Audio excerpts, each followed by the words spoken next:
So hello everyone, आप सभी का हमारे YouTube channel Swami Vivekananda AKR chemistry classes में स्वागत करते हैं। चलिए गाइज, अब हम जो आपके सामने डिस्कस करने जा रहे हैं वो हमारा एक क्वेश्चन है एरोमेटिसिटी का। इसमें आपको क्या बताना है generally guys, pKa order, pKa का ऑर्डर बताना है। क्या बताना है? pKa का ऑर्डर। तो आपको सबसे पहले क्या देखना है, जो pKa होता है, जो हमारा pKa होता है वो डायरेक्टली प्रोपोर्शनल होता है pH के, इट मीन्स बेस के, इट मींस बेस के डायरेक्टली प्रोपोर्शनल होता है। लेकिन एसिडिटी के क्या होता है? Inversely proportional. एसिडिटी के इनवर्सली प्रोपोर्शनल होता है कौन? pKa। तो आप ये देखिए, जिसकी एसिडिटी सबसे ज्यादा है ना, उसका pKa सबसे कम होगा।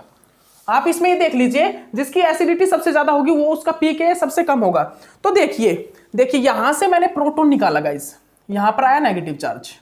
यहां से मैंने प्रोटॉन जब निकाला तो यहां पर भी क्या आया? Negative charge. यहां से मैंने प्रोटॉन निकाला तो यहां पर भी आया नेगेटिव चार्ज। अब मुझे क्या देखना है, इसमें सबसे ज्यादा एसिडिक प्रोटॉन कौन सा है या कंजुगेट बेस कौन सा सबसे ज्यादा स्टेबल है। तो देखिए ऊपर वाले में तो क्या है कि नेगेटिव चार्ज नेगेटिव चार्ज जो है वो कितने -R से स्टेबलाइज हो रहा है? 2 -R से। लेकिन जो ये -R इफेक्ट जो लगा रहे हैं ग्रुप, ये इन ग्रुप में कौन सा पॉजिटिव R इफेक्ट भी लग रहा है। इन दोनों ग्रुप पे, ये जो दोनों कार्बोनाइल है, ये -R इफेक्ट लगा रहे हैं इस -R पे, ठीक है ना। सॉरी, ये जो दोनों ग्रुप है -R इफेक्ट लगा रहे हैं किस पे? इस नेगेटिव चार्ज पे। लेकिन इन दोनों ग्रुप पे ये जो रिंग है वो पॉजिटिव R इफेक्ट को भी लगा रही है, पॉजिटिव R इफेक्ट को, ठीक है ना। बस ये कर लीजिए अभी, ओके। उसके बाद देखिए ये Y पे जैसे ही प्रोटॉन निकलेगा, यहां पर क्रिएट होगा नेगेटिव चार्ज, यहां पर क्रिएट होगा नेगेटिव चार्ज। और वो नेगेटिव चार्ज क्या शो करेगा? क्वासी एरोमेटिक कंपाउंड को, क्योंकि यहां पर जैसे ही नेगेटिव चार्ज आएगा वैसे ही फॉर्म हो जाएगा यहां पर क्या? Quasi aromatic compound. और क्वासी एरोमेटिक कंपाउंड बहुत ज्यादा स्टेबल होता है। इट मींस ये कंपाउंड का जो प्रोटॉन है वो हाईली एसिडिक होगा। उसके बाद आइए इस पे, ठीक है ना। यहां पर जब प्रोटॉन निकलेगा तो यहां पर भी जनरली क्वासी एरोमेटिक कंपाउंड ही बन रहा है ये। लेकिन यहां पर एनिलेशन इफेक्ट आ गया, दोनों साइड से क्या आ रहा है? Annihilation effect. मींस इसकी जो एरोमेटिसिटी है, इस रिंग की जो एरोमेटिसिटी है, उस एरोमेटिसिटी को ये क्या कर रहा है? ये कंपाउंड ये इन दोनों रिंग में पास आउट कर रहा है। मतलब यहां पर एनिलेशन इफेक्ट आ गया। और एनिलेशन इफेक्ट के कारण इस नेगेटिव चार्ज की जो स्टेबिलिटी होती है, कंजुगेट बेस की जो स्टेबिलिटी होती है, वो बहुत डिक्रीज हो जाती है। वो क्या होती है? वो बहुत ज्यादा डिक्रीज हो जाती है। इट मींस हमने सबसे पहले वाले कंपाउंड में क्या देखा कि इस नेगेटिव चार्ज को 2 -R इफेक्ट है, वो क्या कर रहे हैं? स्टेबलाइज। यहां पर जैसे ही हाइड्रोजन निकला, ये वैसे ये क्या बन गया? Quasi aromatic compound. और क्वासी एरोमेटिक कंपाउंड बहुत ज्यादा स्टेबल होते हैं, ठीक है ना। इट मींस ये प्रोटॉन हाईली एसिडिक है। ये वाला जो प्रोटॉन है, इस वाले प्रोटॉन पे निकलने के बाद जो नेगेटिव चार्ज है, यहां पर ये जो एरोमेटिक कंपाउंड बन रहा है, इस एरोमेटिक कंपाउंड में एनिलेशन इफेक्ट आ रहा है, जिसके कारण इस नेगेटिव चार्ज की स्टेबिलिटी बहुत कम हो जाती है, ठीक है ना। जिसके कारण इस नेगेटिव चार्ज की स्टेबिलिटी बहुत कम हो जाती है।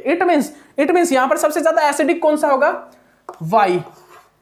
उसके बाद यहां पर उसके बाद कौन होगा भाई? X। उसके बाद कौन सा होगा? Z। एसिडिक की बात कर रहा हूं। एसिडिक की रीजन क्या है? Y क्यों है? क्योंकि यहां पर एरोमेटिक कंपाउंड बन रहा है प्रोटॉन को निकालने के बाद। उसके बाद भाई ये क्यों है? ये वाला, क्योंकि यहां से जो मैंने प्रोटॉन निकाला और इसके बाद जो यहां पर नेगेटिव चार्ज आया नाइट्रोजन पे, यहां पर जो नाइट्रोजन पे नेगेटिव चार्ज आ रहा है, उस नेगेटिव चार्ज पे -2R तो लग ही रहा है, -2R तो लग ही रहा है। किससे? कार्बोनाइल से। उसके साथ साथ हम यहां पर क्या देख रहे हैं कि ये जो नेगेटिव चार्ज है ये नाइट्रोजन पे है। किस पे? नाइट्रोजन पे, ठीक है ना। इसके कारण भी ये क्या है? स्टेबल है, ठीक है ना। उसके बाद हम यहां पर क्या देखते हैं, यहां पर जो नेगेटिव चार्ज है वो क्वासी एरोमेटिक कंपाउंड तो बना रहा है, लेकिन वो एनिलेशन इफेक्ट के कारण, लेकिन क्या होता है यहां पर क्या होता है? एनिलेशन। क्या गाइस? एनिलेशन इफेक्ट के कारण ये जो नेगेटिव चार्ज की स्टेबिलिटी होती है वो डिक्रीज हो जाती है। जो मैं आपको बता रहा हूं गाइस, उसको आप ध्यान से सुन लीजिए। यहां पर गाइस क्या होता है? यहां पर एनिलेशन इफेक्ट के कारण इस नेगेटिव चार्ज की स्टेबिलिटी डिक्रीज हो जाती है, ठीक है ना। जिसके कारण इसकी स्टेबिलिटी, इस नेगेटिव चार्ज की स्टेबिलिटी इस वाले कंपाउंड से भी कम हो जाती है एनिलेशन इफेक्ट के कारण, ठीक है ना। ओके, तो यहां पर सबसे ज्यादा स्टेबल नेगेटिव चार्ज होगा Y। फिर गाइस कौन सा होगा? X। और फिर होगा Z। तो यहां पर अगर मैं बात करूं किस चीज की? बेसिसिटी की, कि यहां पर कौन सबसे ज्यादा बेसिक होगा, किसकी बेसिसिटी हाई होगी, किसकी pKa वैल्यू हाई होगी? pK is directly proportional to basicity. तो देखिए गाइस, pK वैल्यू किसकी सबसे ज्यादा है? अगर एसिडिटी Y की सबसे ज्यादा है, अगर एसिडिक ऑर्डर ये है तो बिल्कुल इसका अपोजिट ऑर्डर क्या होगा? pKa ऑर्डर होगा, ठीक है ना। Z, X और ये Y। ये ऑर्डर किस चीज का होगा, पीकेए का, ठीक है ना, दिस इज द पीके या फिर बेसिसिटी। हम इस ऑर्डर को बोल सकते हैं गाइस, ये किस चीज का ऑर्डर है, या तो पीके बोल सकते हैं या हम उसको बोल सकते हैं बेसिसिटी ऑर्डर, ठीक है ना। इस ऑर्डर को गाइस हम पीके ऑर्डर या बेसिसिटी का ऑर्डर बोल सकते हैं, ठीक है ना। तो इसको देख लीजिए, तो ये क्या हो गया क्वेश्चन, ये हमारा पीकेए का ऑर्डर बताए। पीकेए का ऑर्डर हम कैसे बता सकते हैं, कंपाउंड में एसिडिटी को देख के, जिसकी एसिडिटी हाई होगी उसकी पीके वैल्यू सबसे कम होगी, याद रखिए, ओके, ठीक है गाइस। तो ये क्वेश्चन भी आपका हो गया, ये क्वेश्चन भी आपका हो गया है। उसके बाद जो क्वेश्चन है वो देखिए क्या है, उसके बाद एक और क्वेश्चन है जिसमें आपको पीकेए वैल्यू बतानी है, एक और क्वेश्चन है जिसमें आपको पीकेए वैल्यू बतानी है, पीकेए वैल्यू आपको फाइंड आउट करना है, ठीक है ना। तो देखिएगा, देखिए यहां पर क्या है guys, NH2 PH NH2। Generally आप इसको पीएच को ओपन कर दीजिए,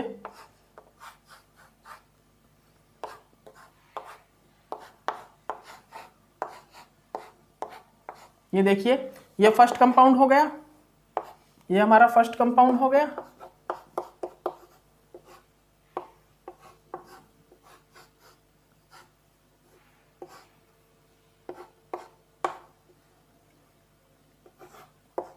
ये सेकंड कंपाउंड हो गया।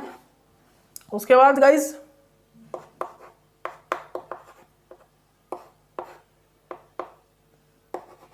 उसके बाद यहां पर क्या है भाई, ये देखिए ये हमारा यहां पर थर्ड कंपाउंड हो गया, ये हमारा यहां पर थर्ड कंपाउंड हो गया। तो आपको यहां पर गाइस क्या बताना है, आपको यहां पर किस चीज को डिस्क्राइब करना है, जल्दी से बता दीजिए, आपको यहां किस चीज को डिस्क्राइब करना है, आप इस चीज को जल्दी से हमारे सामने डिस्क्राइब कर दीजिए, ठीक है ना। जल्दी से बताइए गाइस, जल्दी से बताइए किस चीज को डिस्क्राइब करेंगे आप। हमें यहां पर पीकेए ऑर्डर बताना है, किस चीज को, पीकेए ऑर्डर। और पीकेए ऑर्डर एसिडिटी के इनवर्सली प्रोपोर्शनल होता है। तो देखिए मैं बताता हूं आपको, यहां पर जो ये रिंग है इस नाइट्रोजन पे कौन कौन सा इफेक्ट डाल रही है, positive R minus I, positive R और माइनस आई। और यहां पर प्रायोरिटी किसको देंगे, पॉजिटिव आर को, ठीक है ना, पॉजिटिव आर को। यहां पर देखिए ये कौन सा डाल रही है, पॉजिटिव आर माइनस आई, ठीक है ना, पॉजिटिव आर और माइनस आई। और ये रिंग जो है नाइट्रोजन पे कौन सा डाल रही है, माइनस आई, माइनस आई, और ये भी माइनस आई, ठीक है ना, ये माइनस आई डाल रहा है इफेक्ट, ठीक है ना, और ऊपर वाली भी माइनस आई, ठीक है ना। तो आप एक चीज बताइए मेरे को, एक चीज बताइए, positive are effect positive charge को हाईली स्टेबलाइज करता है, हाईली स्टेबलाइज। अब देखिए, अब यहां पर जब पॉजिटिव चार्ज हाईली स्टेबलाइज हो जाएगा, हाईली स्टेबलाइज हो जाएगा तो बात साफ है भाई, वहां पर क्या है, पॉजिटिव चार्ज।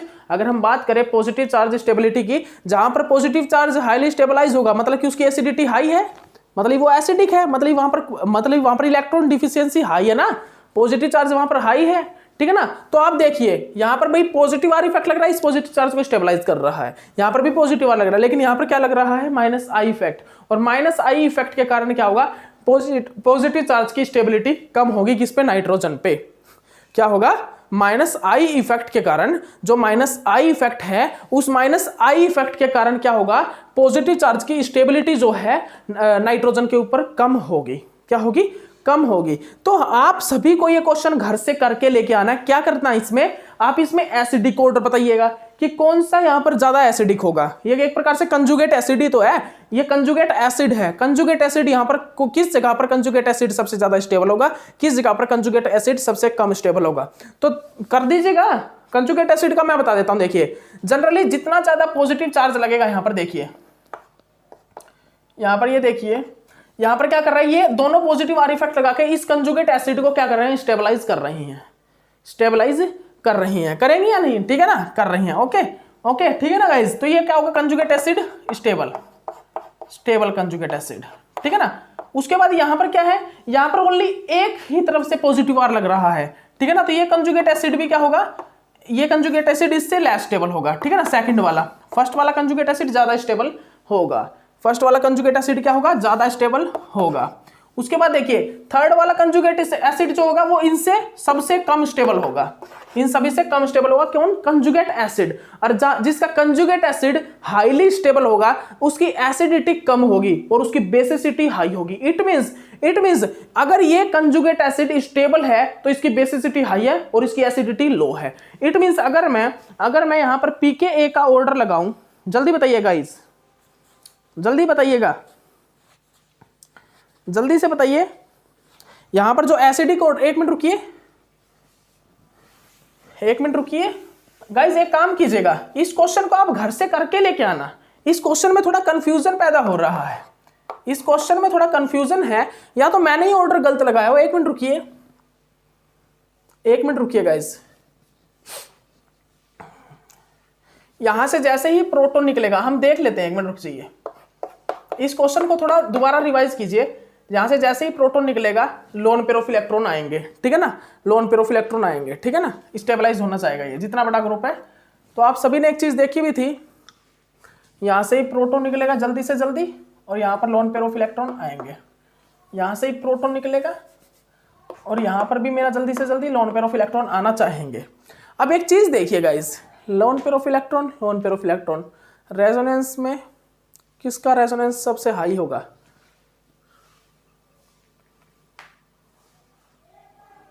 एक मिनट रुकिए,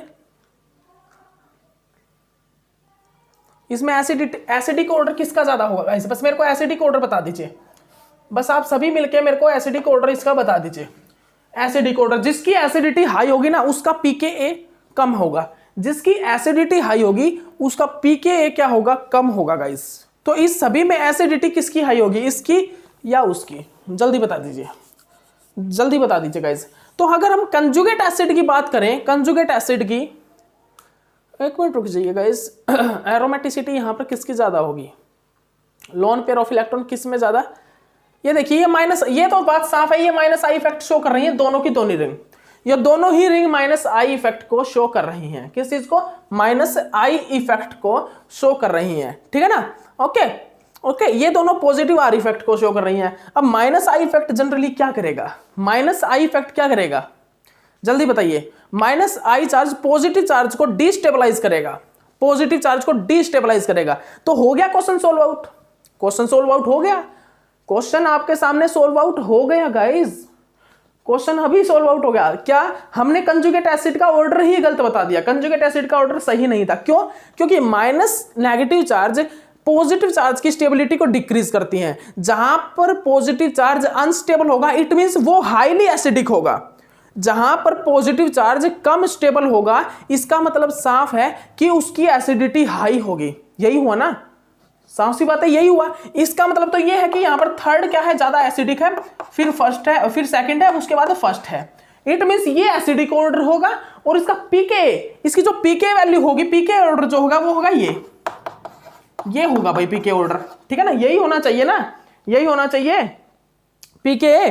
लेकिन क्या हुआ, हमने जो आंसर में लिखा हुआ, जो हमारा आंसर है वो भाई थोड़ा सा अलग है। तो आप बताइएगा इस क्वेश्चन का, मेरे मतलब कि थोड़ा सा, या तो मैंने ज्यादा क्वेश्चन करा दिए हैं बहुत, इसलिए सोल्व नहीं हो रहा, ठीक है ना। आप इस क्वेश्चन को सोल्व आउट कीजिएगा।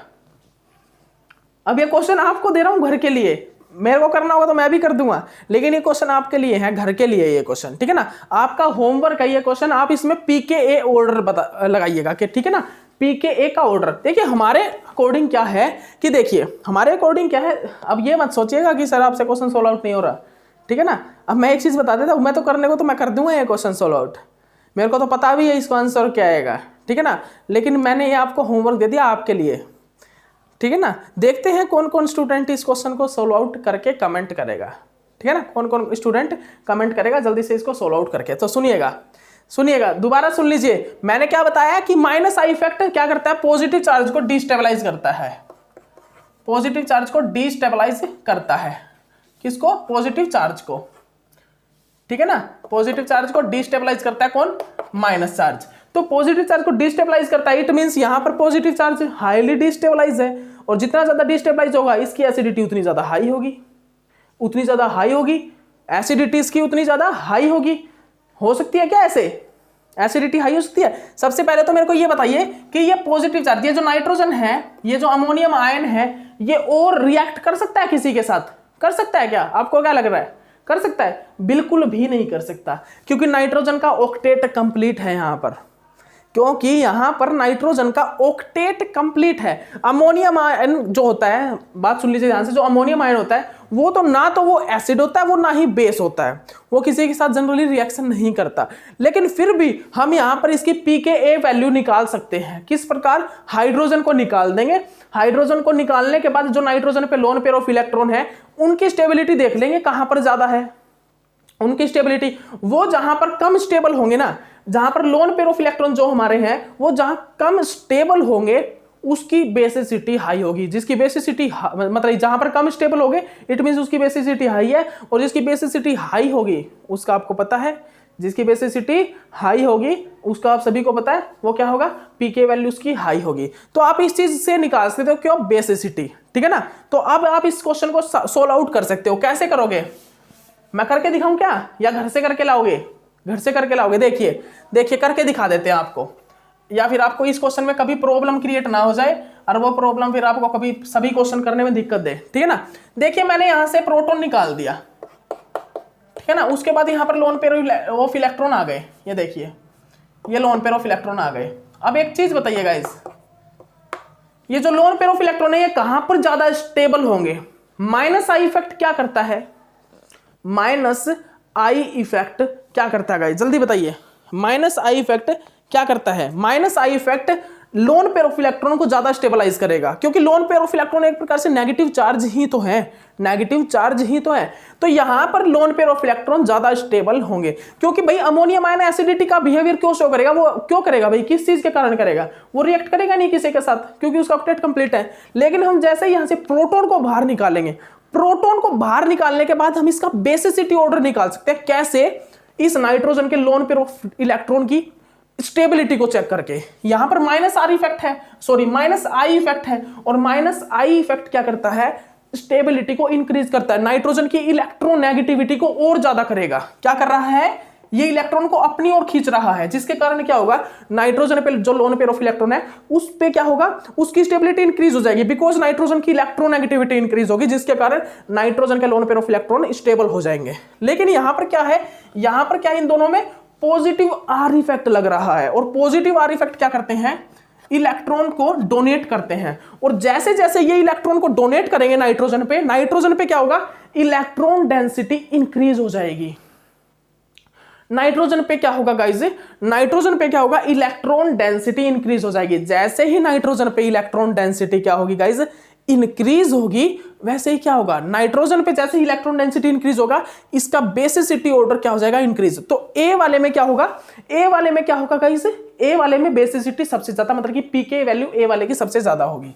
तो पीके वैल्यू ए की सबसे ज्यादा, उसके बाद गाइस उसके बाद किसकी होगी? उसके बाद बी की, फिर सी की। ये होगा ऑर्डर हमारे अकॉर्डिंग, तो यही ऑर्डर होगा। और एसिडिटी की बात करें, एसिडिटी की बात करें तो एसिडिटी होगी भाई सी की सबसे ज्यादा, फिर बी की, और फिर ए की। देखिए इस क्वेश्चन में इतना टाइम लगाया इसी रीजन के कारण लगाया ताकि आप इसको सोल्व आउट कर सको, ताकि दिमाग लड़ा सको कैसे क्वेश्चन पे दिमाग लगाया जाता है, एनालाइज कैसे किया जाता है क्वेश्चन को, ठीक है ना। तो कुछ माइंड लड़ाइए, देखिए किस टाइप से हम क्वेश्चन को सोल्व आउट कर सकते हैं, ठीक है ना। तो भाई पीके ऑर्डर होगा ऊपर वाला, मेरे अकॉर्डिंग यही इस क्वेश्चन का आंसर है, और आप निकालिएगा इस क्वेश्चन को, आप खुद सोल्व आउट कीजिएगा अपनी ओर से, ठीक है ना। पीके वैल्यू होगी ये और एसिडिटी होगी ये, ओके ठीक है गाइस। उसके बाद देखिएगा और क्वेश्चन हम सोल्व आउट करते हैं, कुछ और भी हमारे क्वेश्चन है, उन क्वेश्चन को और हम सोल्व आउट करेंगे। भाई देखिए एक आधा क्वेश्चन अगर गलत भी हो जाता है तो देखिए उसका कमेंट कर दीजिएगा कि सर ये ऐसे नहीं होगा, क्योंकि देखिए सभी क्वेश्चन भाई हम भी कई बार हमसे भी गलती हो जाती है एनालाइज करने में क्वेश्चन, तो ऐसा मत सोचिएगा कि सर गलत करा रहे हैं। तो आप कमेंट कर दीजिएगा कि सर ये इसमें ये रूल नहीं, ये रूल लगेगा, क्योंकि कई बार क्या होता है कुछ एक रूल ऐसे भी होते हैं जो हमारे माइंड से पढ़ाते टाइम निकल जाते हैं, ठीक है ना, निकल जाते हैं और उनको हम नहीं बता पाते यहाँ पर, ठीक है ना। ओके तो ध्यान रखिएगा, आप इस चीज़ को भी याद रखा करो, हमको कोई शर्म नहीं आती बताते टाइम, ये चीज़ कहते समय हमको ऐसा नहीं है कि कोई शर्म महसूस करेंगे। भाई साफ सी बात है, बहुत बड़ी है केमिस्ट्री भी, ऐसा नहीं होता कि सब कुछ ही हमको आता है, कुछ चीज़ें हमको आती है, कुछ चीज़ ये होता है कि जो सुन रहा होता है उसको पता होती है। तो भाई जो चीज़ें आपको पता वो कमेंट कर दिया करो कि सर ऐसे नहीं, ये इस क्वेश्चन में ये कंसेप्ट लग सकता है, ठीक है ना। ओके ठीक है गाइस। जैसे कि मेरे को एक फ्रेंड है, उसका मैसेज आ गया था कि सर इसमें क्या होगा, तो मैंने उसको बता दिया था मैसेज करके, ऐसे ऐसे ये क्वेश्चन हमसे मिस्टेक से हो गया था और इस क्वेश्चन को ठीक कर लेना, ठीक है ना। ओके गाइस, तो अब नेक्स्ट क्वेश्चन कीजिए। अब आप नेक्स्ट क्वेश्चन को कीजिएगा, आप अब नेक्स्ट क्वेश्चन कीजिए, जल्दी जल्दी कीजिएगा ये क्वेश्चन। आपको क्या बताना है, आपको क्या बताना है, among the stability of carbocation, carbocation की स्टेबिलिटी डिफाइन करनी है। जल्दी जल्दी कीजिएगा, इस जल्दी जल्दी इन क्वेश्चन को फाइंड आउट कीजिए। Among the carbocation stability, carbocation stability का ऑर्डर बताइए। सबसे ज्यादा स्टेबल कहां पर होगा, थर्ड वाले में। रीजन क्या है, वो एरोमेटिक है। उसके बाद कहां पर होगा, होमो एरोमेटिक, फर्स्ट वाले में। फिर कहां पर होगा, सेकंड वाले में। कार्बोकैटायन की स्टेबिलिटी का ऑर्डर यही होगा, क्योंकि ये एरोमेटिक बन रहा है, ये होमो एरोमेटिक है, ये एंटी एरोमेटिक, इसीलिए कार्बोकैटायन की स्टेबिलिटी का ऑर्डर ये होगा। उसके बाद देखिए नेक्स्ट क्वेश्चन, नेक्स्ट क्वेश्चन देखिएगा। नेक्स्ट क्वेश्चन हमारा क्या है, अमंग द ए और सी, इस ए और सी में एरोमेटिक कंपाउंड कौन सा होगा, ए और सी में एरोमेटिक कंपाउंड कौन सा होगा, ये चीज हमें यहां पर डिफाइन करनी है गाइस, ठीक है ना। ए और सी में एरोमेटिक कंपाउंड कौन सा होगा, ये हमको यहां पर डिफाइन करना है। जल्दी से देखिए,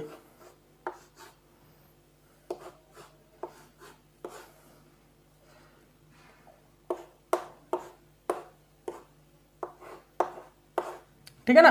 एक ये है, उसके बाद एक क्या है गाइस, एक ये कंपाउंड है। जल्दी से एक चीज बताइए, कौन सा एरोमेटिक कंपाउंड होगा। आप सभी को बता देता हूं ये कंपाउंड कैसा होता है, ये नॉन एरोमेटिक होता है, क्योंकि यहां पर हाइड्रोजन हाइड्रोजन के बीच में इंटरेक्शन होने के कारण ये चेंज हो जाता है, किस चीज में, अपनी शेप को चेंज कर लेता है। जनरली आप देख रहे हो कि ये एरोमेटिक है, लेकिन ये शेप को चेंज करने के लिए कारण ये क्या हो जाता है, एंटी एरोमेटिक में, मतलब नॉन एरोमेटिक में चेंज हो जाता है। तो this compound is non aromatic, ठीक है ना। ये क्या है, होमो एरोमेटिक। आप सभी को मैंने एग्जांपल ये लिखवाए थे, होमो एरोमेटिक होता है, ठीक है ना। ये कंपाउंड कैसा होता है गाइस, होमो एरोमेटिक होता है, ठीक है ना। और ये कंपाउंड कैसा है, एरोमेटिक, ठीक है ना। तो हमसे क्वेश्चन में ये पूछा गया है कि इन सभी कंपाउंड में एरोमेटिक कंपाउंड कौन से होंगे, ठीक है ना। तो ये होमो एरोमेटिक है, ये एरोमेटिक है। ओके, कर लीजिए कर लीजिए। ये क्या था, generally single handled group compound, single handled aromatic compound, जिसको हम होमो एरोमेटिक कंपाउंड भी बोलते हैं। ओके, उसके बाद देखिएगा, with respect to electrophilic attack, इन सभी में इलेक्ट्रोफिलिक अटैक सबसे ज्यादा किस में होगा, इन सभी में ये जो कुछ रिंग दिखा रहा हूं, इसमें आप ये बताइए इलेक्ट्रोफिलिक अटैक सबसे ज्यादा अच्छे से किस में होगा। जल्दी से बता दीजिए गाइस, जल्दी से बताइएगा, इलेक्ट्रोफिलिक अटैक किसके अंदर फास्टली होगा।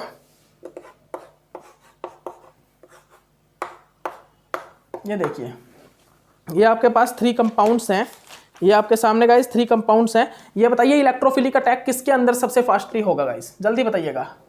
ये देखिए, ये देखिए, ये कंपाउंड है एक तो आपके सामने, ठीक है ना। ये क्या है गाइस, ये क्या है, ये क्या है आपके सामने, पाइरोल। सबसे ज्यादा एरोमेटिसिटी यहां पर किसकी होती है, एरोमेटिसिटी किसके अंदर इलेक्ट्रॉन डेंसिटी सबसे ज्यादा होगी, इसके अंदर इलेक्ट्रॉन डेंसिटी सबसे ज्यादा होगी। एक चीज और बता देता हूं, 6 मेंबर्ड रिंग और 6 इलेक्ट्रॉन, 6 मेंबर्ड रिंग कोई रिंग है, उसमें 6 इलेक्ट्रॉन क्या कर रहे हैं, इन्वॉल्व हो रहे हैं कंजुगेशन में। और एक है 5 मेंबर्ड रिंग, 5 मेंबर्ड रिंग, और उसके अंदर भी 6 इलेक्ट्रॉन इन्वॉल्व हो रहे हैं। तो साफ सी बात है, एक छोटी रिंग के अंदर 6 इलेक्ट्रॉन, एक बड़ी रिंग के अंदर 6 इलेक्ट्रॉन, तो किसमें इलेक्ट्रॉन डेंसिटी ज्यादा होगी, जो 5 मेंबर्ड रिंग है उसमें इलेक्ट्रॉन डेंसिटी ज्यादा होगी। तो हमको क्या बताना है, हमको क्या बताना है गाइस, यहां पर हमें क्या बताना है, हमको यहां पर इलेक्ट्रोफिलिक अटैक का ही ऑर्डर लगाना है कि यहां पर इलेक्ट्रोफिलिक अटैक कौन सी रिंग में फास्टली होगा। तो देखिए, ये 5 मेंबर्ड रिंग और ये इंडोल में ये भी 5 मेंबर्ड रिंग है, लेकिन यहां पर एनिलेशन इफेक्ट आ रहा है कि ये अपनी एरोमेटिसिटी इसमें पास कर रही है, ठीक है ना। और ये क्या है गाइस, ये क्या है, 6 मेंबर्ड रिंग। तो आपको एक चीज बता देता हूं, सबसे पहले तो हम 5 मेंबर्ड वाली रिंग को बाहर निकालेंगे, उनमें देखेंगे कि किसमें इलेक्ट्रोफिलिक अटैक सबसे ज्यादा होगा। तो यहां पर देखिए, यहां पर क्या है, यहां पर कोई भी एनिलेशन इफेक्ट नहीं आ रहा, लेकिन यहां पर एनिलेशन इफेक्ट आ रहा है, ये अपनी एरोमेटिसिटी को, अपनी इलेक्ट्रॉन डेंसिटी को इस रिंग में पास आउट कर रहा है, जिसके कारण क्या होगा, इसमें इलेक्ट्रॉन डेंसिटी कम हो जाएगी थोड़ी बहुत, ठीक है ना, लेकिन इसमें इलेक्ट्रॉन डेंसिटी क्या होगी, हाई होगी। तो सबसे ज्यादा इलेक्ट्रोफिलिक अटैक होगा फर्स्ट वाले में, फिर होगा सेकंड में, फिर होगा थर्ड में, पिरिडीन में, ठीक है ना। तो सबसे अच्छे से इलेक्ट्रोफिलिक अटैक होगा पाइरोल में, फिर होगा इंडोल में, उसके बाद होगा पिरिडीन में। तो याद रखिएगा, क्योंकि ये छोटी रिंग है, इसके अंदर इलेक्ट्रॉन डेंसिटी हाई होगी। उसके बाद ये अपनी इलेक्ट्रॉन डेंसिटी को पास आउट कर रहा है इस रिंग में, एनिलेशन इफेक्ट दिखा रहा है। लेकिन इसमें क्या हो रहा है, इसमें 6 मेंबर्ड रिंग है, ठीक है ना। इसमें 6 मेंबर्ड रिंग के अंदर क्या है, 6 इलेक्ट्रॉन डेंसिटी मूव कर रही है, लेकिन यहां पर छोटी रिंग के अंदर 6 इलेक्ट्रॉन डेंसिटी है। तो इन दोनों में ही क्या होगा, इलेक्ट्रॉन डेंसिटी हाई होगी कंपेयर टू दिस। तो सबसे पहले अटैक होगा इस पे, फिर इस पे होगा, फिर उस पे होगा, इलेक्ट्रोफिलिक अटैक। उसके बाद देखिएगा इस, उसके बाद आपका क्वेश्चन क्या है, उसके बाद जो आपका क्वेश्चन है वो क्या है, consider the following statement 18 annulene. 18 annulene है आपके पास। एक हमारे सामने क्या था गाइस, एक स्ट्रक्चर है आपके सामने,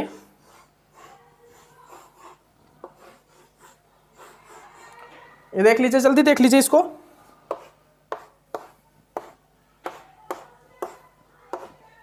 ये देखिए, ये आपके सामने एक स्ट्रक्चर है और इसमें आपको स्टेटमेंट दी हुई थी, क्या ये एरोमेटिक है, ये पूछा था सबसे पहले। तो देखिए 18 एनुलिन है, आपको जैसे ही पता लगा कि ये 18 एनुलिन है, एनुलिन, उसी प्रकार हमने उसी टाइम हमने क्या देखा कि भाई ये एरोमेटिक तो होगा, फाइनल है, ये एरोमेटिक होगा। और यहां पर कितने हाइड्रोजन थे, अंदर कितने हाइड्रोजन थे वाइस, ये अंदर की ओर 6 हाइड्रोजन और बाहर की ओर 12 हाइड्रोजन थे। तो मैं आपको एक चीज बता देता हूं, यहां पर क्या था, स्टेटमेंट में क्या पूछा हुआ था, स्टेटमेंट में हमें बताया हुआ था कि inner side proton showing the shielded region, outer side proton showing the deshielded region, ये आपको पता है। लेकिन यहां पर हमें क्या दिया था, हमें यहां पर हाइड्रोजन प्रोटॉन शिफ्ट दिए थे, केमिकल शिफ्ट, H1 NMR की केमिकल शिफ्ट दी हुई थी। जो बाहर वाले प्रोटॉन थे उसकी तो केमिकल शिफ्ट हाई थी, ज्यादा थी, और अंदर वाले जो केमिकल शिफ्ट, जो प्रोटॉन थे उनकी केमिकल शिफ्ट कम थी, ठीक है ना। तो 12 हाइड्रोजन, बाहर कितने प्रोटॉन है, 12 हाइड्रोजन है। तो इनकी जो H1 NMR जो शिफ्ट है, H1 NMR की जो शिफ्ट है वो हाई थी, हाई कंपेयर टू 6 हाइड्रोजन, तो ये वाली जहां पर स्टेटमेंट थी ना वो करेक्ट थी। बस इसका क्वेश्चन यही था कि ये स्टेटमेंट जहां पर थी वो वाली स्टेटमेंट करेक्ट थी, कि ये बोल रहा था outer side proton is deshielded and high chemical shift showing then inner side proton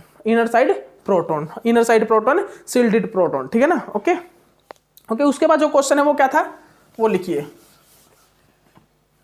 इसके बाद जो क्वेश्चन है गाइस उसको लिखिएगा, ये देखिए। इसके बाद जो यहां पर क्वेश्चन है इसको लिख लीजिए। यहां पर हमें क्या दिया है, यहां पर हमें सिस और ट्रांस दिया है, सिस और ट्रांस। तो ये पूछा कि सबसे कम एनर्जी बॉन्ड रोटेशन में कहां पे लगेगी, सबसे कम एनर्जी बॉन्ड को रोटेट करने में कहां पर लगेगी। तो देखिए सबसे पहला ऑप्शन हमारे पास क्या था, यहां पर हमारे पास है सिस ट्रांस आइसोमर बनाना है, सिस ट्रांस आइसोमराइजेशन। तो ये सिस ट्रांस आइसोमराइजेशन होने में जो सबसे कम एनर्जी लगेगी वो वाला कंपाउंड हमें बताना है कौन सा होगा, ठीक है ना। ये हमारे पास ए, उसके बाद जो बी होगा वो क्या होगा गाइज,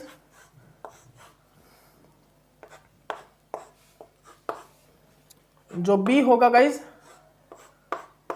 जो बी है ये है, सी जो है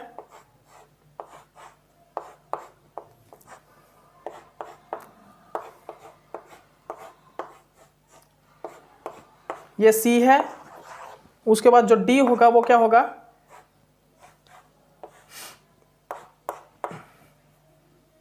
जो डी होगा वो क्या होगा गाइज, ये देखिए ये क्या है, डी है। तो इसमें सिर्फ और सिर्फ आपको क्या बताना है, इसमें आपको सिस ट्रांस आइसोमराइजेशन बताना है, किसके अंदर कम एनर्जी लग के हो जाएगा। लोअर एनर्जी से सिस ट्रांस आइसोमराइजेशन किस में हो सकता है, ये सभी की सभी ट्रांस है, तो ये सिस में कन्वर्ट करने के लिए सबसे कम एनर्जी किस में लगेगी। तो देखिए इसको जब मैंने क्या किया, तो हम क्या देखेंगे, इस पाई बॉन्ड, ये जो पाई बॉन्ड है इसकी पोलरिटी देखेंगे, जहां पर ये हाईली पोलर होगा वहां पर बॉन्ड इजीली रोटेट हो जाएगा और ट्रांस से सिस में चेंज हो जाएगा। रीजन आपको पता ही है, क्योंकि फिर ये पोलरिटी जितनी हाई होगी उतना ये बॉन्ड ब्रेक हो जाएगा, आयनिक होगा और सिंगल बॉन्ड बचेगा। सिंगल बॉन्ड को रोटेट करना इजी होता है। ओके, तो देखिए यहां पर जैसे मैंने कराया तो यहां पर क्या बन गया गाइस, मान लीजिए इस पे पॉजिटिव इस पे नेगेटिव, तो ये क्या बन गया, ये हमारा एरोमेटिक, ये क्या बन गया जनरली गाइस, ये हमारा एक एरोमेटिक एक एंटी एरोमेटिक, मतलब कि यहां पर तो आयोनाइजेशन नहीं हो सकता, ये नॉन एरोमेटिक है, एक प्रकार से नॉन एरोमेटिक ही रहेगा। यहां पर देखिए यहां पर भी नहीं होगा, यहां पर देखिए यहां पर हो जाएगा क्या, यहां पर देखिए ये नेगेटिव ये पॉजिटिव, मतलब कि एक एरोमेटिक दूसरा भी एरोमेटिक। यहां पर करूंगा तो यहां पर क्या बनेगा, एक पॉजिटिव एक नेगेटिव, एक एरोमेटिक एक एंटी एरोमेटिक। इट मींस इसमें ओनली मेरा सी कंपाउंड, मेरा जो सी कंपाउंड है वो ऐसा है जिसमें जो मेरा पाई बॉन्ड है बीच वाला डबल बॉन्ड वो हाईली पोलरिटिक है, जिसके कारण मेरा सिंगल बॉन्ड इजीली मैं रोटेट कर सकता हूं, जिसमें सबसे कम एनर्जी लगेगी। तो इसका ऑप्शन आएगा सी, इसका ऑप्शन सी करेक्ट आएगा, क्योंकि इसमें cis trans isomerisation lower energy में हो सकता है। इसके अंदर जो सिस ट्रांस आइसोमराइजेशन है वो लोअर एनर्जी पे हो सकता है। ओके गाइस, तो ये क्वेश्चन भी हमारा हो गया। उसके बाद हमारा क्या है क्वेश्चन, वो देखिएगा। इसके बाद जो हमारा क्वेश्चन है गाइस वो क्या है, उसके बाद जो हमारा क्वेश्चन होगा यहां पर ये क्या है, देखिए। इसके बाद जो यहां पर क्वेश्चन है ये देखिए, मैं क्वेश्चन करा चुका हूं, एसिडिटी बतानी है, करेक्ट ऑर्डर ऑफ एसिडिटी, ये क्वेश्चन हो चुका है। उसके बाद देखिए हाई डाइपोल मोमेंट, ये भी हो चुका है। Correct which H1 NMR shift. देखिए आपको H1 NMR शिफ्ट का करेक्ट ऑर्डर बताना है, किसमें हाई होगी किसमें कम होगी। ये देखिए H1 NMR केमिकल शिफ्ट का ऑर्डर बताना है।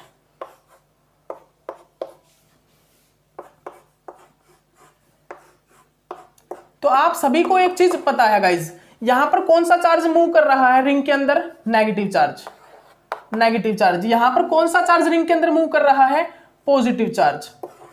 तो आप एक चीज देखिए, पॉजिटिव चार्ज हमेशा क्या करता है, प्रोटॉन्स को डिसोलिडेट करता है, मतलब कि H1 NMR की केमिकल शिफ्ट को इंक्रीज करता है। तो यहां पर सबसे ज्यादा जो केमिकल शिफ्ट होगी वो किसकी होगी गाइस, वो किसकी होगी, थर्ड वाले की। सबसे ज्यादा केमिकल शिफ्ट होगी H1 NMR में केमिकल शिफ्ट थर्ड की, फिर होगी सेकंड की, और फिर होगी फर्स्ट की, क्योंकि फर्स्ट में नेगेटिव चार्ज क्या कर रहा है, मूव कर रहा है। तो नेगेटिव चार्ज मूव होगा तो क्या करेगा, वो प्रोटॉन के ऊपर क्या करेगा, इलेक्ट्रॉन डेंसिटी इंक्रीज करेगा। इट मींस वो शिल्डेड रीजन में चले जाएंगे प्रोटॉन, जिसके कारण इसकी जो प्रोटॉन की H1 NMR वैल्यू है, केमिकल शिफ्ट वैल्यू, वो सबसे कम होगी। ओके, अब एक चीज और बता देता हूं, देखिए जल्दी जल्दी और फास्टली मेरे को इसलिए कराना पड़ रहा है क्योंकि ये क्रैश कोर्स है गाइस, और क्रैश कोर्स में ऐसे ही चलता है। आपको अगर स्लो करना हो तो स्पीड को थोड़ा कम कर लेना, ठीक है ना। ओके, याद रखिए आप इस चीज को। उसके बाद जो आपका क्वेश्चन है वो करिए। देखिए जो क्वेश्चन है ना, हम ऐसे भी करा सकते हैं, आपको कोई दिक्कत नहीं है मेरे को, कि मैं चाहूं तो आपको एक लेक्चर के अंदर 10, एक लेक्चर के अंदर ओनली 5 क्वेश्चन अच्छे से समझा के, लेकिन क्या फायदा गाइज, आपको क्वेश्चन तो है ही, आपको रिपीट करने हैं, आपको क्वेश्चन सामने आने चाहिए, थोड़ा बहुत मतलब पता लग जाए क्वेश्चन का, ये क्वेश्चन इस टाइप से सोल्व आउट हो रहा है, ठीक है ना। ओके, कुछ ट्रिकी क्वेश्चन होते हैं, वो ट्रिकी क्वेश्चन के लिए कुछ आइडियाज आएंगे आपके सामने, कुछ पता लगेगा, वो बस वही आपके सामने क्या है, इसी चीज के लिए मैं आपको क्वेश्चन करा रहा हूँ इतने, मतलब कि हर एक यूनिट में मैं 100 से अबो तो ले रहा हूँ, ठीक है ना। पिछली यूनिट में मैंने 200 अबो लिए, अब जो आने वाली यूनिट है उसके अंदर भी 200 प्लस क्वेश्चन ही हम कराएंगे, ठीक है ना। उसके बाद जो हमारा क्वेश्चन है वो क्या है, एंटी एरोमेटिक। इनमें एंटी एरोमेटिक कंपाउंड कौन सा होगा, इन सभी में मेरा एक ऐसा कंपाउंड बताइए जो एंटी एरोमेटिक है। आपको देखते ही पता लग गया होगा कि यहां पर जो एंटी एरोमेटिक है वो कौन सा होगा, आप यहां पर देखते ही पहचान जाओगे गाइस, जो मेरा एंटी एरोमेटिक कंपाउंड है वो किस प्रकार का होता है।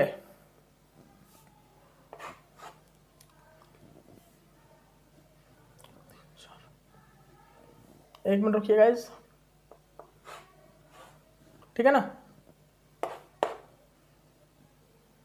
ओके, उसके बाद जो डी है, देखिए एंटी एरोमेटिक कौन सा होगा, तो साफ से दिखाई दे रहा है ना आपको ये, क्योंकि ये क्या करता है, ये एम्प्टी पी ऑर्बिटल को कंटेन करके रखता है, जिसके कारण ये एंटी एरोमेटिसिटी में चेंज हो जाता है। एक प्रकार से ये पॉजिटिव कैरेक्टर, यहाँ पर पॉजिटिव चीज को ही, पॉजिटिव कैरेक्टर को ही चेंज शो करता है, क्योंकि यहाँ पर इलेक्ट्रॉन डिफिशियंसी होती है। और सभी देखिए नॉन एरोमेटिक, ये क्या है, नॉन एरोमेटिक, ये एरोमेटिक, तो एंटी एरोमेटिक कौन सा है, यही कंपाउंड है। ओके गाइस, ठीक है ना, ठीक है, ये हो गया ना। उसके बाद देखिए और क्वेश्चन देखिएगा, और क्वेश्चन देखिए, कुछ और क्वेश्चन देखिए गाइस, और आपका ये एरोमेटिसिटी को फिनिश करते जल्दी से, बस खत्म होने वाला है लेक्चर भी। एक मिनट रुकिए, चौक को चेंज कर लेते हैं, बस चौक को चेंज कर लेते हैं, सॉरी गाइस।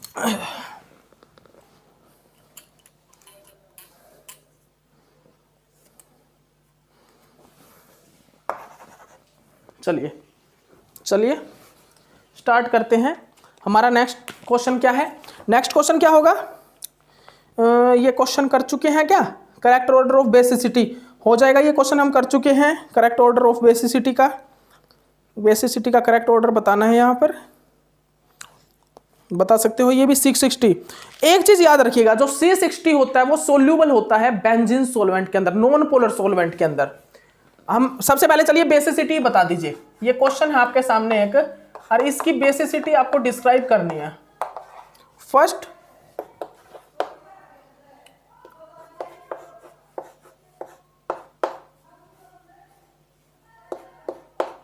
ये क्या है,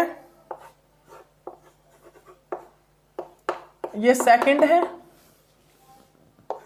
ये क्या है गाइस,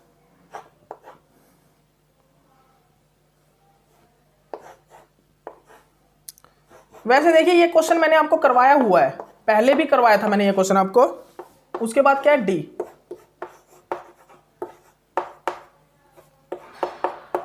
उसके बाद है डी। तो यहां पर बेसिसिटी बतानी है, सबसे ज्यादा किसकी होगी, डी की, क्योंकि यहां पर ये sp3 नाइट्रोजन है। उसके बाद देखिए किसकी होगी, उसके बाद होगी इसकी बेसिसिटी हाई होगी, क्योंकि ये जो नाइट्रोजन पे जो लोन पेयर ऑफ इलेक्ट्रॉन है वो फ्री है। उसके बाद होगी किसकी, इसकी फर्स्ट वाले की, क्योंकि ये वाला जो लोन पेयर ऑफ इलेक्ट्रॉन है वो इन्वॉल्व हो रहा है इसके अंदर, क्योंकि यहां पर ये जो है -I इफेक्ट को शो कर रहा है, और वो इस कंजुगेशन में इन्वॉल्व हो रहा है कितने, मैक्सिमम टाइम। ये lone pair of electron conjugation में मैक्सिमम टाइम इन्वॉल्व हो रहे हैं कंपेयर टू दिस। तो सबसे ज्यादा बेसिसिटी ऑर्डर क्या लगेगा, DCAB, ये लगेगा DCAB, ठीक है ना। मतलब कि मैंने गलत कर दिया क्या, ये बी कर दीजिए गाइस, पता ही नहीं लगता जल्दी जल्दी में क्या क्या लिख देते हैं, ठीक है ना। ओके ओके, उसके बाद देखिए आप लिख लीजिए C60, जो कार्बन 60 होता है वो सोल्यूबल होता है नॉन पोलर सोलवेंट बेंजीन के अंदर। Carbon 60 soluble with benzene non polar solvent. जो नॉन पोलर सोलवेंट होता है, नॉन पोलर सोलवेंट, जो हमारा नॉन पोलर सोलवेंट होता है उसके अंदर वो क्या होता है, सोल्यूबल होता है। उसके बाद जो क्वेश्चन है, the compound not aromatic, aromatic zone सा कंपाउंड यहाँ पर एरोमेटिक नहीं है, जल्दी बता दीजिए गाइस। यहाँ पे ऐसा कंपाउंड बताइए जो एरोमेटिक ना हो, जो यहाँ पर एरोमेटिक ना हो, जो यहाँ पर एरोमेटिक ना हो, इस टाइप का कंपाउंड बताइए गाइस, जल्दी से बता दीजिए। यहां पर ऐसा कंपाउंड जो कि एरोमेटिक ना हो, जल्दी बता दीजिए, जल्दी बताइए गाइस। इसमें एरोमेटिक कौन सा है, और मतलब एरोमेटिक जो ना हो यहां पर, तो वो एक ही कंपाउंड है, वो है बी, क्योंकि बी यहां पर एरोमेटिक नहीं होगा। ओके, उसके बाद मोस्ट एसिडिक, ये करवा चुका हूं गाइस, ये क्वेश्चन मैं करवा चुका हूं। इनमें मोस्ट एसिडिक कौन सा होगा, ये क्वेश्चन हो चुका है। उसके बाद आपका जो है मोस्ट एसिडिक ये होगा गाइस, ठीक है ना, ठीक है। मोस्ट एसिडिक प्रोटॉन ये हो चुका है हमारा। उसके बाद क्या होगा यहाँ पर, चलिए ये कर दीजिए इसको कर दीजिए, आप लिखिएगा मोस्ट एसिडिक प्रोटॉन लिखिए। यहाँ पर मोस्ट एसिडिक प्रोटॉन किसका होगा भाई, यहाँ पर ये देखिए, आप ये बताइए सबसे ज्यादा एसिडिक प्रोटॉन कौन सा होगा।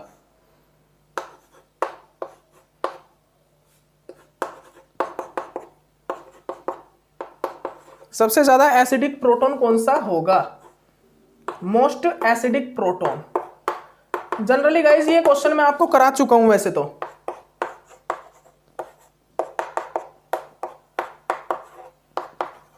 NME2, ठीक है ना। यहां पर ये बता दीजिए बस कौन सा कंपाउंड मोस्ट एसिडिक होगा। तो देखिएगा जैसे ही यहां से प्रोटॉन निकलता है तो ये क्या बनाता है, एरोमेटिक कंपाउंड, एरोमेटिक। तो आप यहां से ही अंदाजा लगा सकते हो सबसे ज्यादा एसिडिक बी वाला ही होगा, जो बी है कंपाउंड बी वो सबसे ज्यादा एसिडिक होगा। रीजन आपको पता ही है, क्योंकि ये जैसे ही प्रोटॉन निकलेगा ये क्या करेगा गाइस, ये क्या करेगा, ये एरोमेटिक कंपाउंड की फॉर्मेशन करेगा, ठीक है ना। ये क्वेश्चन आपको भाई कराने की जरूरत भी नहीं है, इतने इजी क्वेश्चन है ये, ठीक है ना। उसके बाद देखिए द कंपाउंड ए इज, इसमें बोल रहा है ये हमारे पास एक कंपाउंड है, ये देखिए इस टाइप से हमारे पास एक कंपाउंड है गाइस,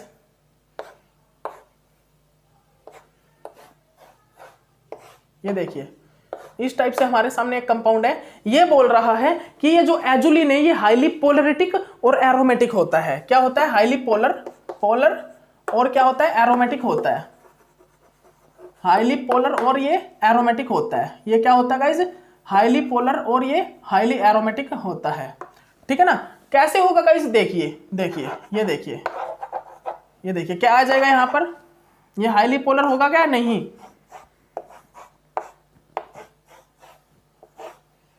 ये देखिए ये नेगेटिव चार्ज और ये पॉजिटिव चार्ज। तो ये क्या होता है गाइस जनरली, ये हाईली पोलर और एरोमेटिक कंपाउंड होता है। बिल्कुल सही बात है, एजुलिन जो होता है, जो हमारा एजुलिन है वो हाईली पोलर और एरोमेटिक कंपाउंड होता है, ठीक है ना।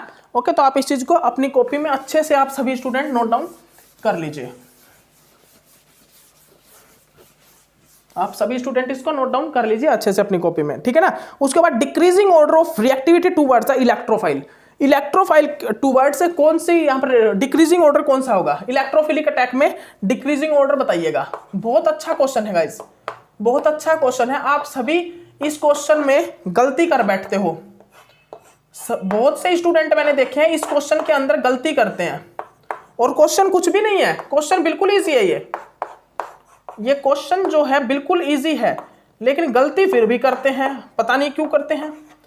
ये बताना है कि यहां पर इलेक्ट्रोफिलिक अटैक किसके अंदर सबसे इजी होगा, किसके अंदर इलेक्ट्रोफिलिक अटैक इजीली हो जाएगा, ठीक है ना, किसके अंदर यहां पर इलेक्ट्रोफिलिक अटैक इजीली होगा। तो देखिए अब बच्चे क्या करते हैं, यहां पर क्या देखेंगे, दिखाता हूं मैं आपको कि क्या करते हैं। यहां पर क्या देखेंगे, बस देखिए, अब आपको इन दोनों का तो पता है, आपको इन दोनों का तो क्या पता है कि भाई छोटी रिंग के अंदर अगर 6 इलेक्ट्रॉन डेंसिटी है तो उसके अंदर इलेक्ट्रॉन डेंसिटी ज्यादा मानी जाती है, मींस बड़ी रिंग से। तो यहां पर 6 मेंबर रिंग है और ये दोनों कितनी है, 5 मेंबर रिंग, ये कितनी है 5 और ये है 6। तो इलेक्ट्रॉन डेंसिटी की बात करूं तो इसमें ज्यादा होगी ना कि इसमें, क्योंकि दोनों में 6 इलेक्ट्रॉन है, इसमें भी। तो इलेक्ट्रॉन डेंसिटी कहां पर ज्यादा होगी, छोटी रिंग के अंदर, इस वाले के अंदर। अब बात आई किसकी, बात किस चीज की आई गाइस, अब बात आई इलेक्ट्रोफाइल किस में जल्दी से अटैक करेगा, किस में जल्दी अटैक करेगा।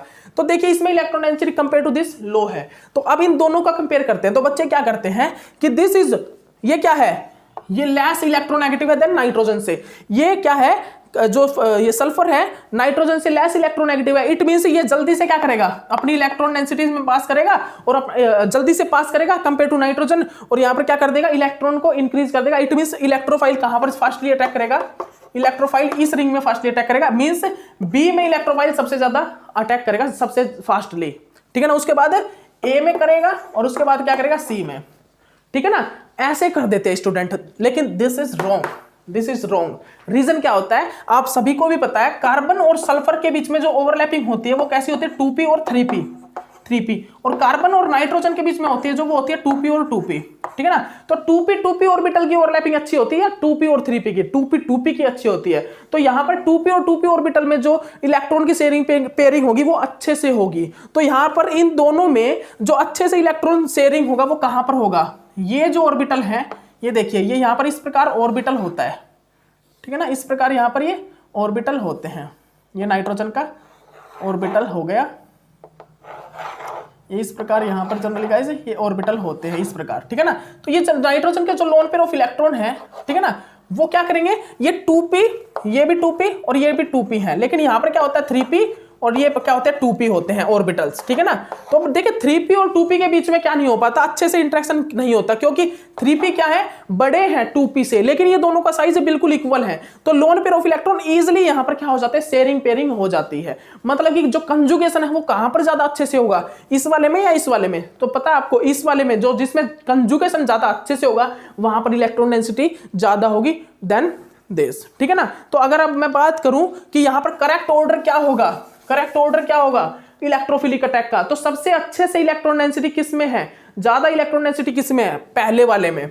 तो इलेक्ट्रोफाइल अटैक करेगा अच्छे से किस में, ए में, फिर उसके बाद करेगा बी में, उसके बाद करेगा सी में, क्योंकि सी में क्या है, इलेक्ट्रॉन डेंसिटी सबसे कम है। सी वाले में क्या गाइस, इलेक्ट्रॉन डेंसिटी क्या है, सबसे कम है। सी में जो इलेक्ट्रॉन डेंसिटी होती है वो सबसे कम होती है। सी में क्या होता है गाइस, सी में इलेक्ट्रॉन डेंसिटी सबसे कम होती है। ओके, तो आप इस चीज को नोट डाउन कर लीजिए।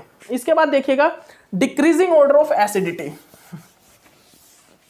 Decreasing order of acidity, decreasing order of acidity, decreasing order of acidity, ये देखिएगा।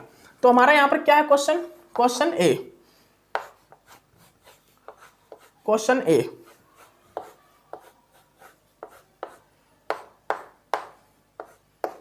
Decreasing order of acidity.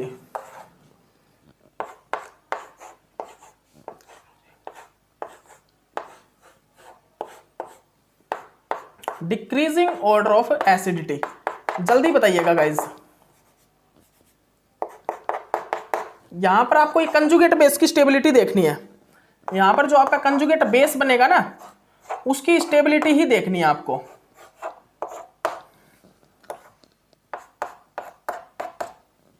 इसको रफ कर दीजिए, इस वाले लास्ट वाले को रफ कर दीजिए गाइस, ठीक है ना।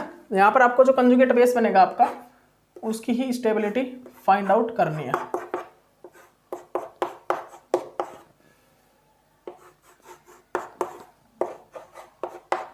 देखिए, तो देखिए डिक्रीजिंग ऑर्डर ऑफ एसिडिटी, यहां से जैसे ही प्रोटॉन निकलेगा, ये निकल गया प्रोटॉन, ये यहां से क्या हो गया, ये मेरा प्रोटॉन निकल गया।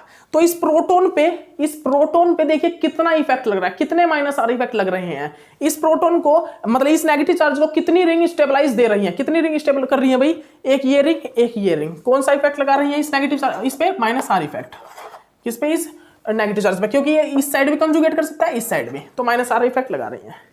उसके बाद देखिए मैंने यहां से क्या किया, प्रोटॉन निकाला।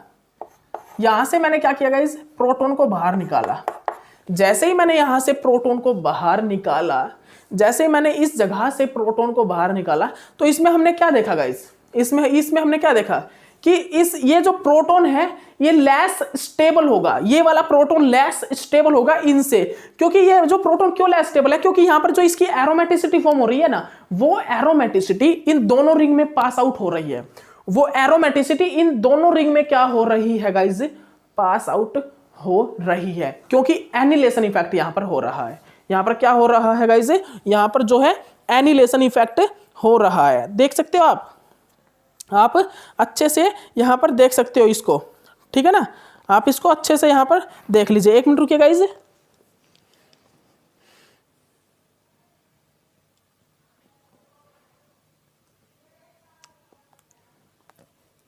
हाँ, ये भी कर सकते हो जो इसमें बता रहा है, ये भी बोल सकते हो आप। लेकिन यहां पर जनरली एनिलेशन इफेक्ट यहां पर जनरली आ रहा है।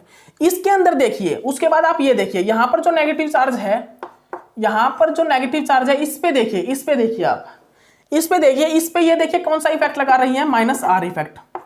ये देखिए क्या लगा रही है, माइनस आर इफेक्ट। और इन दोनों में नेगेटिव चार्ज, इन दोनों में क्या हो रहा है, एनिलेशन इफेक्ट। इन दोनों में क्या हो रहा है, एनिलेशन इफेक्ट।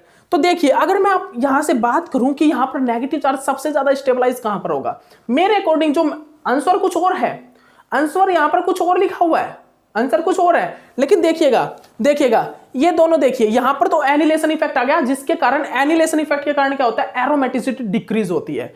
एनिलेशन इफेक्ट के कारण जनरली क्या होता है, एरोमेटिसिटी डिक्रीज होती है, जिसके कारण यहां पर क्या होता है, इस रिंग की जो एरोमेटिसिटी है वो इन दोनों रिंग में जा रही है, इन दोनों रिंग में यहां पर जा रही है, ठीक है ना, जा रही है। लेकिन अब आप देखिएगा, अब आप ध्यान से देखिएगा, देखिए अगर इस क्वेश्चन को देखें, इस क्वेश्चन को देखेंगे तो सेम ही है। अगर हम इसके अकॉर्डिंग लगाएं, इसके अकॉर्डिंग, तो ये क्वेश्चन और ये क्वेश्चन तो एक प्रकार से सेम ही होगा गाइस, सेम ही हो गया ना, सेम ही हो गया। तो इस नेगेटिव चार्ज को हमको तो स्टेबिलिटी देखनी है ना, ये नेगेटिव चार्ज यहां पर कितना स्टेबल होगा। तो अगर ये नेगेटिव चार्ज यहां पर एरोमेटिसिटी को डिक्रीज कर रहा है, देखिए यहां पर अगर मैं प्रोटॉन लगा दूं, यहां पर अगर मैं प्रोटॉन लगा दूं, तो इस प्रोटॉन के जैसे ही आएगा, ये प्रोटॉन जैसे ही आएगा, इसमें एनिलेशन इफेक्ट खत्म हो जाएगा और ये दोनों रिंग में एरोमेटिसिटी इंक्रीज हो जाएगी, ठीक है ना। लेकिन जैसे ही प्रोटॉन को निकाल रहा हूं ना, वैसे ही यहां पर एनिलेशन इफेक्ट आ जा रहा है, एनिलेशन इफेक्ट। तो देखिए एनिलेशन इफेक्ट एरोमेटिसिटी को डिक्रीज करता है, क्योंकि इस रिंग की एरोमेटिसिटी यहां दोनों रिंग में पास आउट हो जाएगी, तो एरोमेटिसिटी इस रिंग की डिक्रीज होगी, ठीक है ना। यहां पर क्या होगा, यहां पर भी जो एनिलेशन इफेक्ट है वो आ रहा है, एनिलेशन इफेक्ट यहां पर भी आ रहा है, लेकिन यहां पर एक ग्रुप कौन सा लगा है, माइनस आर का लगा है, और यहां पर इस नेगेटिव चार्ज के साथ 2 माइनस आर के ग्रुप लगे हैं। तो यहां पर सबसे ज्यादा जो एसिडिक होगा वो कौन सा होगा, A is more acidic, then C is more acidic, then B is more acidic. हमने इसका ये ऑर्डर लगाया है अकॉर्डिंग टू एनिलेशन इफेक्ट, हमने इसका ये ऑर्डर लगाया है और यही ऑर्डर इसका करेक्ट होगा। लेकिन जो आंसर था ना, जो आंसर लगाया हुआ, जो आंसर है वो पता है क्या है, मैं दिखाता हूं आपको। आंसर इन्होंने क्या बताया हुआ है, जो मैंने एक टेस्ट सीरीज मतलब कि क्वेश्चन देखा था, क्वेश्चन सीरीज, उसमें आंसर क्या था, उसमें आंसर था भाई सी बी और फिर ए, सी बी ए। ये आंसर कैसे हो, ये मतलब ये आंसर कैसे हुआ, तो देखिएगा इस नेगेटिव चार्ज की स्टेबिलिटी देखिए नेगेटिव चार्ज की स्टेबिलिटी अगर हम देखेंगे तो देखिए ये यहाँ इसमें भी कंजुगेशन करेगा इस प्रकार, ठीक है ना, उसके बाद ये यहाँ पर भी कंजुगेशन करेगा, यहाँ पर भी कंजुगेशन करेगा और ये यहाँ पर आएगा, इस टाइप से ये कंजुगेशन करता रहेगा, ठीक है ना, इस टाइप से ये कंजुगेशन करता रहेगा, ठीक है ना। तो ये नेगेटिव चार्ज इसके अंदर बहुत ज्यादा क्या कर रहा है, कंजुगेशन कर रहा है। इसके बाद देखिए ये जो नेगेटिव चार्ज है, ये नेगेटिव चार्ज ये या तो इस रिंग में कंजुगेट कर पाएगा या इस रिंग में कंजुगेट कर पाएगा, ठीक है ना। और ये वाला जो नेगेटिव चार्ज है, ये वाला नेगेटिव चार्ज ये देखिए इस रिंग में कंप्लीट में कंजुगेट कर रहा है और इसमें भी कंजुगेट कर रहा है, मतलब कि सबसे ज्यादा इस नेगेटिव चार्ज में कंजुगेशन इफेक्ट कहां पर लग रहा है, इस रिंग में लग रहा है, इस वाले कंपाउंड में लग रहा है। तो इन्होंने इसके अकॉर्डिंग ये आंसर दिया है, इसके अकॉर्डिंग इन्होंने ये आंसर दिया है। लेकिन याद रखिएगा हमको एनिलेशन इफेक्ट भी देखना है, हमको कुछ एक कंपाउंड में एनिलेशन जो इफेक्ट होता है वो एनिलेशन इफेक्ट भी चेक करना होता है। क्या, annelation effect. According to annelation effect हमें क्या देखना है कि एसिडिटी किसकी ज्यादा होगी। तो अकॉर्डिंग टू एनिलेशन इफेक्ट आप सभी को दिख रहा है, देखिए यहां पर कोई एनिलेशन इफेक्ट नहीं है, तो ये प्रोटॉन सबसे ज्यादा एसिडिक होगा। उसके बाद इसमें एनिलेशन इफेक्ट है, ठीक है ना, लेकिन इसमें भी एनिलेशन इफेक्ट है, लेकिन इसमें -R इफेक्ट वाला एक ग्रुप आ गया। यहाँ पर क्या है गाइस, यहाँ पर एनिलेशन इफेक्ट है, तो इसको हमने सबसे लास्ट में रखा एसिडिटी में, ठीक है ना। तो according to my analysis this answer is, इसका आंसर क्या होगा, ACB, इसका आंसर क्या होगा ACB, लेकिन आंसर क्या था गाइस, CBA। तो ये क्वेश्चन आपको करना है, क्या था आंसर, CBA, ठीक है ना। तो ये क्वेश्चन आप घर से करिएगा, ये क्वेश्चन भी आप घर से करिएगा, ठीक है ना, इसकी क्वेश्चन की भी एनालाइज आप करना। तो चलिए गाइस आपका कंप्लीट हो चुका है एरोमेटिसिटी। अब हमारा जो नेक्स्ट क्वेश्चन आएगा, मतलब नेक्स्ट जो लेक्चर आएगा, नेक्स्ट लेक्चर आएगा क्रैश कोर्स का ऑर्गेनोमेटालिक चैप्टर का, ठीक है ना, ऑर्गेनोमेटालिक केमिस्ट्री के लेक्चर आएंगे। और उस ऑर्गेनोमेटालिक केमिस्ट्री के लेक्चर में क्या आएगा, ओनली 4 क्वेश्चन। तो अब आपको जो रिवीजन करना है वो करना है गाइस किसका, ऑर्गेनोमेटालिक केमिस्ट्री का। ऑर्गेनोमेटालिक केमिस्ट्री का रिवीजन करिए और अब हम आपके सामने क्वेश्चन पेश करेंगे, उन क्वेश्चन को आप कीजिएगा सिर्फ और सिर्फ क्वेश्चन को, ठीक है ना। तो अभी के लिए इतना ही काफी, नेक्स्ट लेक्चर में मिलते हैं, ओके बाय।